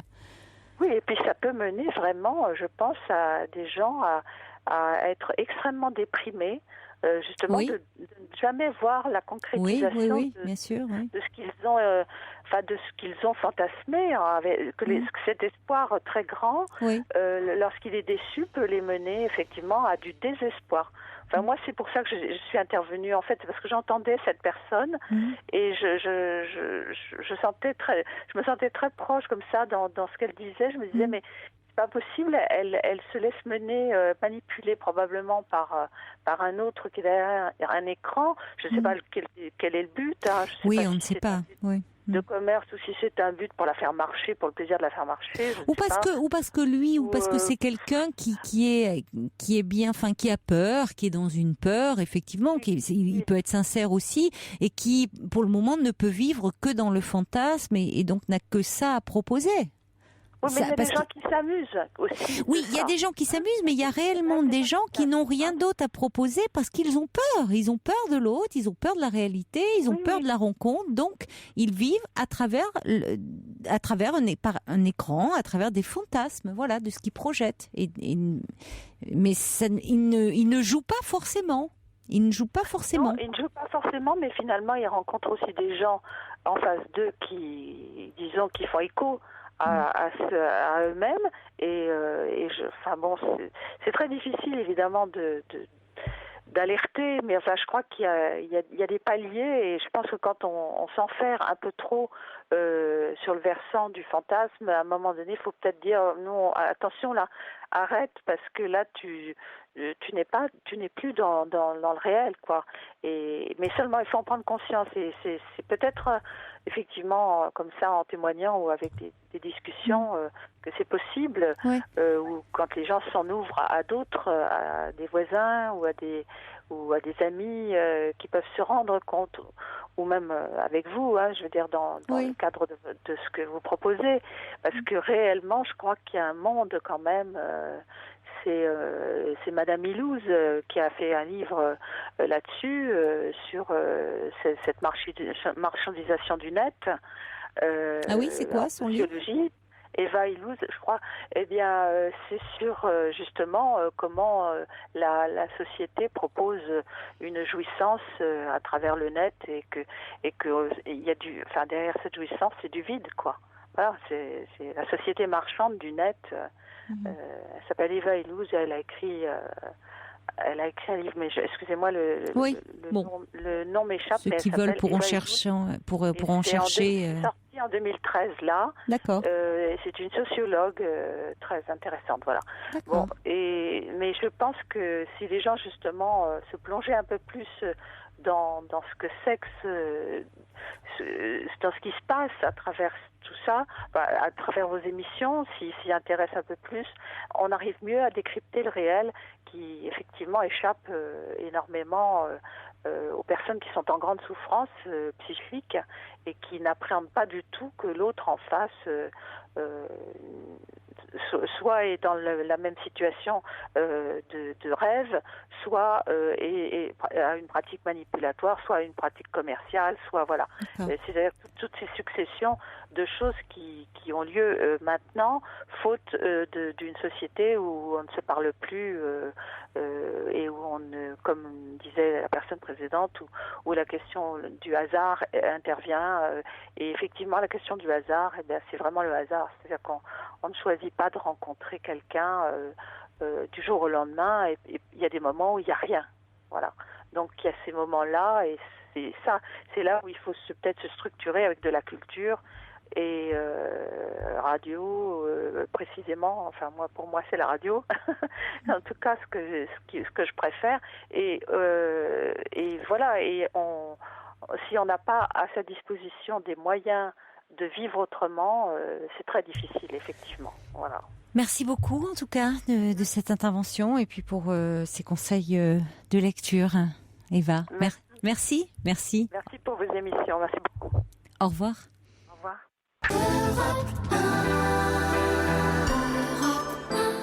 Zach réagit aux rencontres sur Internet en disant « Je n'ai, suite à un vécu lourd, rencontré personne depuis 3 ans. Internet est pour moi un pis-aller déprimant qui fait qu'on se déshabitue peu à peu de la rencontre réelle. Et c'est vrai que c'est un peu un cercle vicieux. » Bonsoir Élise. Bonsoir. Bonsoir. Merci de m'avoir appelé. Bonsoir Caroline. Bonsoir à chacun. Voilà mon histoire. Je vais essayer d'être brève parce que raconter 60 ans d'une vie bien tourmentée, c'est compliqué. Un peu long. Oui, mais bon. Oui. Je commence ? Oui. Bon, eh bien voilà. J'avais 20 ans quand j'ai eu un enfant d'un prêtre. Évidemment, dans ces années-là, quand on se reporte en 1951, il n'était pas question d'avoir des félicitations et ma famille ne voulait pas entendre parler de quoi que ce soit, donc on m'a mis dans une maison de redressement. Mais vous aviez une histoire d'amour avec ce prêtre ? Oui, oui. Et il m'avait promis de quitter la prêtrise. Je le connaissais depuis longtemps parce que moi-même, j'ai un frère prêtre. Donc, voilà, le milieu ambiant. Alors, comme chacun a une notion du devoir bien particulière, mes parents voulaient que je le fasse adopter. Évidemment, et ils m'ont parlé de ça au mois de septembre, c'est-à-dire un mois avant que je n'accouche. Donc, j'avais jamais eu ça dans la tête. Je pensais que lui, le père, allait se battre comme moi j'allais me battre pour cet enfant et personne ne m'a aidé. Donc, je suis rentrée dans cette maison de redressement, un bon pasteur, où là, c'est pas facile du tout, surtout je n'avais jamais connu autre chose qu'une vie agréable, le conservatoire, les études, etc. Et ensuite, maison maternelle, où j'ai accouché d'un petit garçon que j'ai reconnu. Oui. Mes parents m'ont dit, tu te débrouilles et nous, on ne veut pas en entendre parler et tu ne le garderas pas, on a tous les moyens pour te le faire perdre.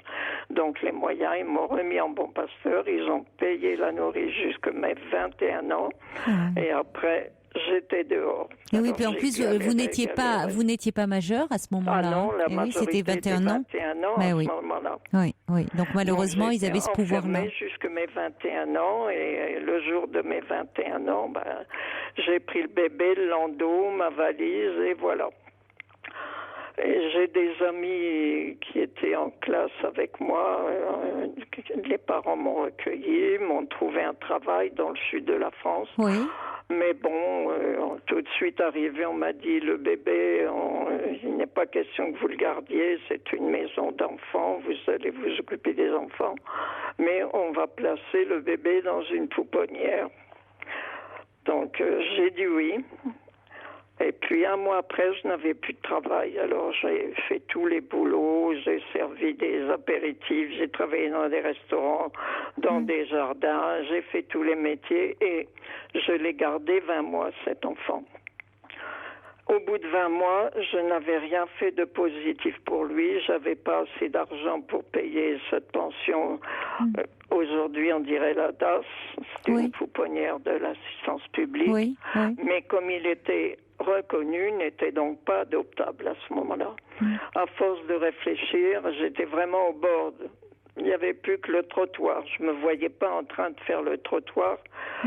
Bien que j'ai du respect pour celles qui le font, parce que c'est pas toujours un choix, eh bien, je me suis résignée à le faire adopter. Donc, j'ai demandé une adoption pour le confier à une famille, et voilà. Mais la mort dans l'âme, en sachant que ma vie allait être désormais pas gâchée, parce que j'ai refait autre chose, mais enfin, c'était plus pareil. Oui, il y aura un avant et un après, pendant évidemment. 50 ans, je l'ai cherché. Parce que je voulais le retrouver et je l'ai retrouvé l'année dernière. Ah bon ? Ah oui, parce que j'ai ténacité à toute épreuve et j'ai écrit au Conseil général, j'ai écrit dans des ministères et comme ma lettre était toujours la même et je n'ai pas changé d'un iota, c'est-à-dire je ne veux pas rentrer dans sa vie et le perturber, mais savoir si ce sacrifice auquel j'ai consenti a été pour lui bénéfique. C'est tout. Et j'ai eu plus puisque j'ai su, on m'a donné son dossier, j'ai tout eu. Et j'ai pu le retrouver. Je l'ai revu. Nous étions très très contents, mais c'est quelqu'un qui n'a pas eu une adoption heureuse. Sa maman avait perdu un bébé de 2 mois et le papa adoptif est mort quand mon fils avait 10 ans. Donc, et la maman, après, s'en est plus occupée. Les 2 enfants adoptés sont très perturbés. Et ce garçon a divorcé 2 fois, il prend, il laisse, et alors il se trouve tous les défauts, il est trop grand, il a les cheveux trop frisés, il est jamais comme les autres, ça, je peux le concevoir. Et quand je l'ai revu, il m'a dit... Tu mets le bazar dans ma tête. Et je lui ai dit, mais un bazar, ça peut se ranger. Mais il est très... Il ne se remet pas en question facilement et il ne sait pas rester seul. Alors... Il est en couple, il a des enfants lui-même? Non, il n'a pas eu d'enfants, il a été marié 2 fois. D'accord. Une première fois avec une personne qu'il m'a présentée, qu'il voit toujours, parce que comme il a beaucoup de trajets, quand elle l'a vu dans cet état de déprime avec sa seconde épouse, elle lui a offert une chambre chez elle et 2 jours par semaine, il est là-bas. Et ça dure depuis, je crois, 3 ou 4 ans, sans qu'il ne se passe, paraît-il, quoi que ce soit entre eux. Mais il lui a laissé sa maison au moment du divorce, et toutes les crédits, enfin, grand seigneur. Voilà. Avec la deuxième, ça n'a pas marché. Je l'ai vu, et la seconde aussi, mais là, il était encore marié. Et puis... Qu'est-ce qu'il connaissait de son histoire, votre fils? Pas grand-chose. Les parents n'ont pratiquement rien dit. Ils savaient qu'il était adopté et qu'il avait été reconnu. Il avait eu, à la mort de sa mère, en ayant les papiers, il a eu mon nom, mais c'est tout. Il m'a cherché une fois. Oui. Et malheureusement, il m'a mis sur un pinacle parce qu'il est né dans le 16e, mais à la maison maternelle, tout le monde, toutes les filles, on a couché dans une clinique dans le 16e. Mais lui, bien sûr, il a fantasmé sur moi, me voyant en haut du pinacle. Et comme j'ai des enfants, il m'a posé la question, qui ont bien réussi, qui ont des professions libérales, etc. Bon, il en a peur, ça lui fait peur, parce que lui, bien qu'il soit dans une profession paramédicale, on va dire ça comme ça, il a quand même eu un métier. Il a quand même une vie sociale, si on peut dire, une vie de travail sûre. Il arrive à l'âge de la retraite. Mais il ne sait pas avoir plusieurs problèmes. Il a la retraite qui le hante, après c'est son 2e divorce, trouver une compagne, une femme, comme il dit. Et puis moi. Et moi, pour l'instant, je l'envahis parce qu'il s'est retrouvé sur un site de rencontre, une compagne. Et alors là, moi, ça m'a sidéré. Et c'est de là où sont parties toutes nos misères, puisqu'on s'entendait vraiment bien pendant toute cette année, sauf depuis quelques mois, où il est allé la retrouver un soir. Elle lui avait donné rendez-vous un soir, alors que les 2 précédentes étaient plus raisonnables. C'était un dimanche à midi, ça n'a pas marché, bon. Mais là, le soir, il est resté là-bas, et le lendemain, il l'a ramené chez lui, et il ne l'a plus quitté. Bon, c'est son problème, ça ne me regarde pas. Mais elle, il me l'a passé au téléphone, parce qu'on se téléphonait tous les jours, ce qui est probablement trop. Et tout de suite, elle m'a appelé maman. Oula. Alors là, moi, je ne pouvais plus. Je ne peux pas accepter je suis peut-être excessive. Non. Mais vous comprenez bien que j'ai attendu 60 ans pour me faire appeler maman par ce garçon que j'aime beaucoup, que j'ai jamais abandonné. Et puis j'ai quand même 5 enfants derrière. Ils ont toujours su que j'avais eu cet enfant. Mon mari l'a su, mes beaux-parents l'ont su. J'ai toujours dit la vérité. Donc mon propos, c'était de rassembler tout le monde et que, au lieu d'avoir 5 enfants, j'en ai 6. Mais mes enfants sont au courant. Et je ne me voyais pas leur dire un jour, voilà, cette dame que je ne connais pas, je ne l'ai pas vue. Oui, c'est là où c'est excessif. Elle n'a pas à vous appeler maman, alors que elle ne vous a jamais rencontré, elle ne vous connaît pas. Vous voyez, enfin, c'est n'importe quoi. Oui, et tout de suite, elle m'a dit, vous avez un fils merveilleux. Moi, je l'ai vu 4 fois, mon fils. Et elle, en une soirée, elle savait qu'il était merveilleux. Oui, ça va trop vite. Vous avez raison. C'est bon, il y a quelque chose. Mais votre fils a certainement besoin de fusionner avec quelqu'un. Enfin, bon, mais je comprends que. Mais moi, à mon avis, il m'a mis sur le même plan qu'elle. Et l'amour d'une mère n'est pas celui d'une compagne. Évidemment. De rencontre. Oui. Et puis j'ai pas la rencontrer, à la limite, ça ne me regarde pas. Qui m'en parle, pourquoi pas. Mais elle ne doit pas m'appeler maman. Et quand je lui ai dit, il n'était pas content du tout. Et alors est arrivée la fête des mères, il m'a envoyé des fleurs, parce que nous sommes à 1000 kilomètres de distance. Et donc, il m'a envoyé des fleurs, ça s'est bien placé. Mais elle a cru bon m'envoyer une carte cybernétique, là, par l'ordinateur. Oui. Auquel, d'abord, je regarde pas. Je suis pas de la génération ordinateur, j'ai pas vu le message tout bien de sûr, suite. je comprends, oui. Et mon fils m'a appelé en me disant, tu n'as pas répondu, elle a beaucoup de chagrin, réponds-lui. J'étais pas du tout contente. Donc j'ai renvoyé un mail en disant juste merci. Et lui, comme un gamin, parce qu'il est très enfant, il m'a renvoyé pour son cadeau que j'avais fait pour sa fête, le même mail. Merci. Croyant me vexer, moi je trouvais que c'était comme à l'école maternelle. Oui, c'est un peu puéril, oui. Quand il y en a un qui tire la langue, l'autre il répond. Mais là, il m'a demandé pourquoi, et je lui ai dit. Mais j'ai dit, moi je trouve indécent qu'elle m'appelle maman, et ça me blesse énormément. Et pourquoi avec la première tu t'entends bien? Mais je dis, mais la première tu me l'as présentée, je suis allée avec toi. Oui, vous la connaissez pas encore, voilà. Oui. Je sais qui elle est, je l'apprécie beaucoup. Et puis, étant donné l'histoire que vous avez vous-même avec votre fils, enfin, déjà, c'est compliqué. Vous découvrez votre fils, il a 60 ans. Donc déjà, pour lui, vous pouvez lui dire déjà, lui vous appelle spontanément, maman? Oui. Bon, d'accord, il a pas, d'accord, il doit avoir besoin, il a besoin presque de façon excessive, mais enfin, ça montre certainement le manque. Et d'ailleurs, le fait qu'il vous appelait comme ça tous les jours, d'être dans l'illusion que ça y est, vous êtes, voyez, il laisse pas le temps au temps. Voyez, il faut il rencontre cette femme, il la connaît de la veille, il l'amène chez lui, il a besoin d'être dans la fusion, quoi, de se rassurer de cette façon-là. Il est certainement très angoissé. Et puis, c'est quelqu'un qui n'est jamais. Moi, je dis toujours, il veut être ce qu'il n'est pas.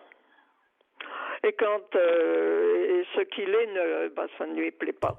Il va grossir ses titres, alors que, comme je lui ai dit, mais moi, peu m'importe, tu serais balayeur à ce laboratoire, que moi, ça m'est égal. Tu peux être ce que tu veux, tu es mon fils, je suis ta mère. Mais ne vous crispez pas non plus sur cette histoire d'appellation, même si je comprends que pour vous, ça résonne difficilement et douloureusement à vos oreilles. Et bon, visiblement, votre fils n'est pas prêt. Je crois qu'il n'est pas prêt à l'entendre. C'est pas qu'il ne veut pas entendre, c'est qu'il n'est pas prêt. Il ne peut pas entendre. Il y a quelque chose. Il a tellement, lui, rêvé de pouvoir rencontrer sa mère. Il m'a dit, j'ai survécu.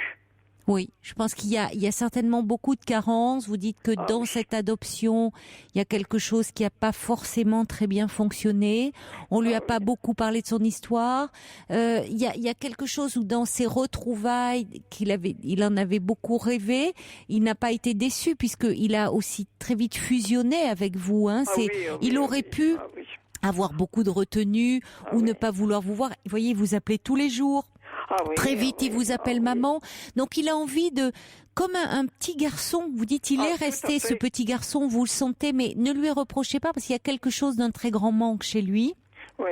Ce qui ne veut pas dire, par rapport à votre question, est-ce que ce sacrifice auquel vous avez consenti, et c'est bien le mot, parce que ce n'était pas votre souhait, cet enfant, vous auriez aimé le garder avec vous, mais à un moment, vous avez été acculé parce que matériellement, vous ne pouviez plus faire autrement, et donc c'était vraiment en désespoir de cause que vous avez confié cet enfant pour lui donner une chance, d'ailleurs, dans la vie.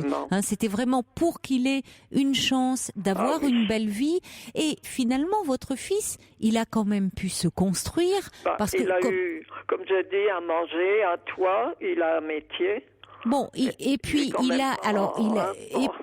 il a pu se construire psychiquement. Enfin, je veux dire, il est pas devenu délinquant. Il n'a pas développé de maladie psychiatrique. Je veux dire, il a pu se construire matériellement, mais aussi psychiquement. Hein. Oui. Alors après, qu'il y ait des manques, qu'il y ait des carences affectives, bon.